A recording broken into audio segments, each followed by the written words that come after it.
Welcome back to Buy or Sell, the series where you pitch me your predictions for the theme park world, and I either buy or sell them and explain why. If you want your idea considered for the next video, leave a comment below starting with buy or sell. In this episode, we look at how much Herschend might pick up from the Six Flags Purge, what the last B&M stand-up standing will be, and if we might be getting the world's best 1-2 punch in the near future. This is Buy or Sell, episode 45.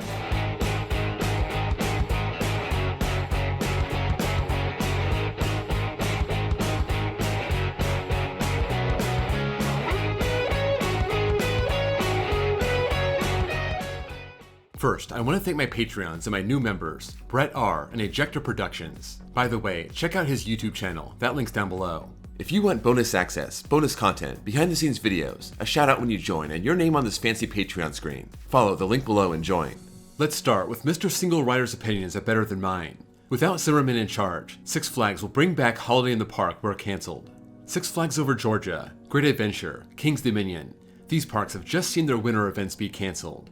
Frontier City had the same thing happen in recent years, so it's nothing super new, it's just happening to bigger parks now. The reason for these cancellations comes down to two options. First, you got the one that's not likely. Richard Zimmerman had something against Winterfest and Holiday in the Park and wants to phase it out. Then you got the most likely option. They crunched the numbers and found the event was losing them money, so they're not doing it anymore. That's why I'm selling this. Zimmerman had money on his mind, and the financials of these events aren't going to change once he's gone. So, say goodbye for now, and possibly forever. Maybe they try again later and see if it works, but if it didn't work before, I don't know why they give it another shot. Right Op J. Herschend acquires at least 3 Six Flags parks within the next 10 years. Everything seems to be lining up for this to happen, but let's break it down. Before the merger, Six Flags had 15 parks, Cedar Fair had 11, and no, I'm not counting water parks. That's 27, soon to be 25 once Six Flags America and California's Great America closed down. And I wouldn't be surprised if they wanted to pare the chain down to 16 to 20 core parks. So we could see another 5 to 9 parks get put on the market. Herschend is expanding. They got Kentucky Kingdom a few years ago. They got all the Palace parks this year, and I bet they pick up some of Six Flags scraps. I'm buying this. I admit, the original buy or sell was for 10 parks and I changed it to 3. 10 seems excessive, but I'll eat my words if it ends up happening. 3 seems way more reasonable, and I could even see up to 5. Richard Long. Dragon Mountain at Marineland will get relocated.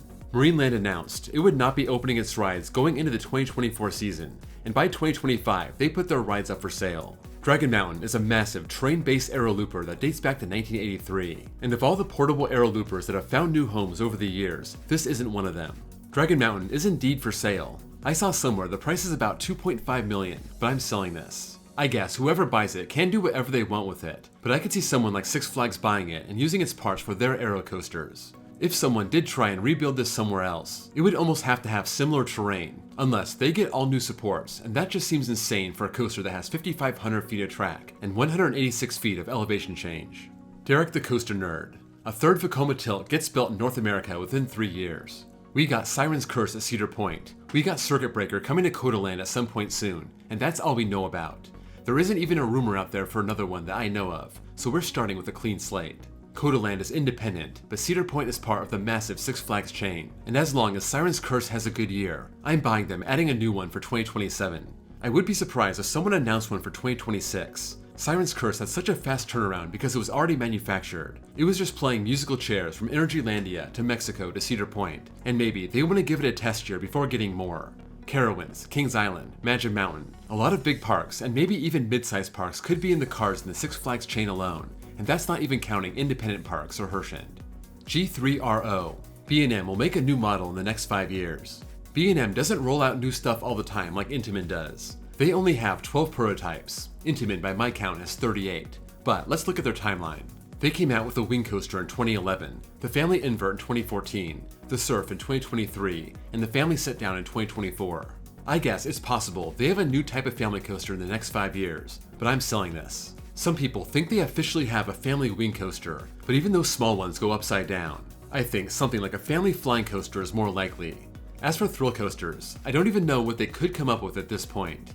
Maybe their version of a Blitz coaster, a multi-launch, snappy, inversion-based coaster, I don't know. But whatever they do next, I don't see it being in the next 5 years.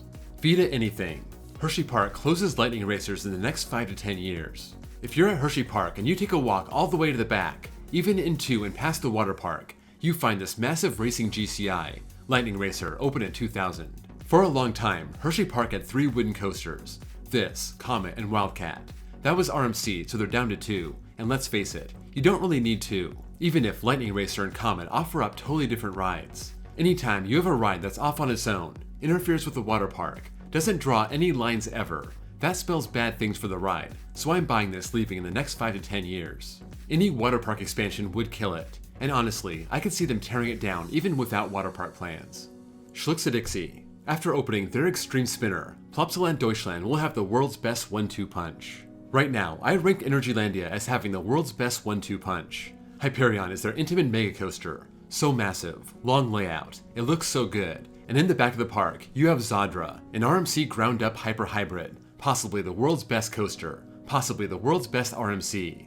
This is a hard 1-2 punch to beat, but that being said, I'm buying it. Plopsaland Deutschland was just renamed. It used to be called Holiday Park, located in Hasloch, Germany, and this park was put on the map in 2001 when they opened Expedition G-Force. This Intamin mega coaster looks to have some great airtime, and it's been revered as one of the world's best steel coasters for almost 25 years. This park has always been a one-man show, but a few years ago, they announced they're getting a Mach Rides extreme spinning coaster. That's been delayed a few times, but good things come to those who wait, and this could be, and should be, spectacular. Plopsa has owned this park since 2010, despite the park barely being renamed this year, and they bought a Tomorrowland-themed extreme spinner for Plopsaland Japan in Belgium in 2021, and those who have ridden it say it's absolutely one of the world's best, if not the best coaster they've ever ridden. So, world-class Intamin airtime machine, world-class Mach Rides extreme spinner. It's weird to think a small park in Germany could have the world's best 1-2 punch, but when this opens in 2027 or 2028, you might want to get your passport renewed and your tickets booked and check it out. I like Roller Coasters 9. Flight Deck at Canada's Wonderland gets the Great Nor'easter treatment. For those not in the know, a retrack. There are 42 Vekoma SLCs out there, and only one has gotten the complete overhaul. It's not surprising. It seems like these coasters fall into 2 categories. You either find them at a big park that would rather tear out an old outdated ride and replace it with a modern one, or you find them at a small park that doesn't get a lot of investment, and they're more willing to let it ride for as long as they can without pouring a lot of money into it. That's why Great Nor'easter was such a unique case. They wanted to keep their SLC, and they wanted to pour in a ton of money to fix it. When it comes to Canada's Wonderland, I'm selling this. It's true that Canada's Wonderland doesn't remove a lot of rides, and they might be willing to preserve the ride by giving it a retrack, but the park is 100% developed. They need to find space to add new things. The park gets great investment and is in the top 3 in the world when it comes to coaster count. They just got rid of Time Warp, so maybe they're turning a corner. Out with the old, in with the new, and I'd bet on Flight Deck going down in the next few years. Quintin Major. After the success of Alpenfury, we will see Six Flags build similar coasters in their parks. Canada's Wonderland has a new toy, and by all accounts, it's a smash hit. Alpenfury is smooth and forceful and marketable. Capacity may be an issue, but if they weren't afraid of this problem at Canada's Wonderland, one of the most crowded non-Disney parks I've ever seen, they won't be afraid of this at other parks, so I'm buying this. They could have gone with Vekoma or Mach Rides for this ride, but they didn't. They chose Premier, a manufacturer Cedar Fair hardly ever works with. Now, look at all the big or mid-sized parks that can use a multi-launch looping coaster. Kings Island, Six Flags Over Texas, Knott's Berry Farm, Six Flags Over Georgia. Premier has stiff competition for this type of ride, but I'm sure their prices are very reasonable, and it's hard for Six Flags to pass up, especially for parks that can use a ride just like this. Front Row Joe. Millennium Force will become an Ace Coaster landmark in the near future. If you look at the Ace landmark list, the newest coaster on there is Raven at Holiday World, opened in 1995, being honored in 2016. That took 21 years. It got the award for bucking the trend of going bigger and faster, the park opting for a mid-sized Woody to stake their claim in the coaster world, and it worked out great. A better comp for Millennium Force is in the same park, Magnum XL 200. That was the first hypercoaster, and that opened in 1989, getting its own honor in 2004. That's only a 15-year turnaround. Millennium Force is 25 years old and absolutely deserves landmark status, so I'm buying this. It was a groundbreaking coaster. It was and still is super iconic, and I'm surprised it's taken this long to get there. There's no doubt it'll be honored at some point, and I would be willing to bet it'll happen in the next 5 years. MW Coasters. With the closure of Kings Island's Boo Blasters, we will see most of the Boo Blasters close within the next 5 years. Last month, we were talking about Six Flags giving up on its dark rides, and here we have the first of 4 Boo Blasters being closed down. Rides that Paramount opened in the early 2000s at Kings Island, Kings Dominion, Carowinds, and Canada's Wonderland. Cedar Fair retheming them to Boo Blasters in 2010, and Kings Island is saying goodbye to theirs. We still don't know if this is a one-off, something they have planned just for Kings Island and nowhere else, or if they're phasing these rides out. I'm gonna sell this, mainly because Carowinds just had theirs renovated in 2023, so the only chance that gets shut down is if, post-merger, they really want it gone. I'm comfortable saying that one's safe, but what about the other two? I wouldn't be surprised if one closed down, but would be surprised if they both do. By my count, if we still have 2 of the 4 at the end of 5 years, I call that a win. Devil Rex. Riddler's Revenge at Magic Mountain will be the last operating traditional B&M stand-up.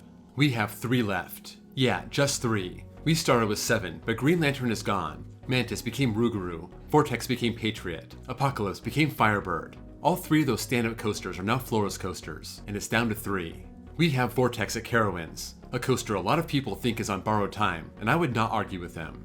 This small-scale stand-up from 1992 is more than likely the first one gone. Then, we have Georgia Scorcher at Six Flags Over Georgia, the newest one, but only by a year. This is also pretty small scale, but I don't think this one's on borrowed time. It just got repainted, it seems popular, it gives a great ride, so I think this is definitely a contender. Then, you have Riddler's Revenge, 1 year older than Scorcher, also a lot bigger, a more complete layout, and unless the park wants to land, or thinks it's not popular anymore, there's no reason to tear it down. I'm buying this. So, we have 2 coasters that don't want to budge. What's gonna give? I think at some point, Georgia Scorcher could be converted to a floorless. Over Georgia doesn't have one and Magic Mountain does, so if Vortex closes and Scorcher becomes a floorless, I win, and I like those odds. Uranium. The Kingda Ka replacement will be delayed 2 years. We already know, Great Adventure's big, new for 2026 replacement for Kingda Ka has been pushed back. But if you look at the wording, they aren't committing to 2027. They just said they revised their timeline beyond 2026. In a way, this is good, and in a way, it's bad. It's good because they're not gonna rush it, and it's bad because they had such a black eye after closing Kingda Ka without any official warning, and they were eager to let everyone know they were gonna replace it for the 2026 season. But they quickly realized that was not realistic, so they got caught with their pants down again on a promise they had no prayer of keeping. Even if they committed to a 2027 opening, I wouldn't trust them, and the fact they aren't putting 2027 as the new target date, maybe that means a lot, or maybe it means nothing. I'm gonna sell this being delayed till 2028. They are working on the land right now. That's a good sign. Even though Magic Mountain moved a lot of dirt around at first, and that project seems to have stalled out. We could see the same thing at Great Adventure, but it's a good sign they're already breaking ground, and I bet on them having this ready for 2027. The sooner they can make people forget about Kingda Ka, the better. That's a wrap on episode 45. Let me know what you think about any of these topics, if you agree or disagree, and why. Also, don't forget, if you want your idea considered for the next video, leave it in the comments below, starting with buy or sell. Before you go, don't forget to drop a like, and if you're new here and love coasters, please give me a sub. Also, check out my second channel, where I post copyright-free off-ride footage. Thank you all for watching, and I'll see you all next time.